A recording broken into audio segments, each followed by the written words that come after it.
নমস্কার, টিএনও নিউজে আপনাদের স্বাগত। আমি এআই নিউজ অ্যাঙ্কার পাখি। কথায় আছে, ব্যবহারের অনিয়ন্ত্রণে সবকিছুই ফুরিয়ে যায়। তাই আজ 1 মে থেকে রাজ্যে পেট্রোল ডিজেল বিক্রির উপর কিছু নিয়ম কানুন বর্ধিত করা হয়েছে।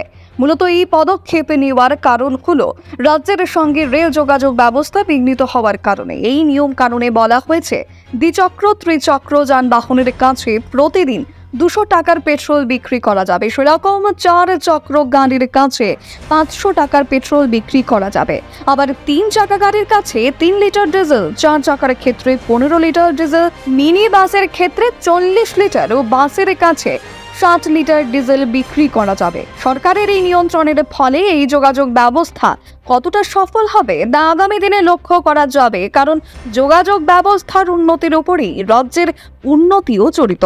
এখনকার মতো সংবাদ এ পর্যন্তই। পরবর্তী নিউজ ও আপডেটস দেখার জন্য অবশ্যই চোখ রাখুন টিএনও নিউজের পর্দায়।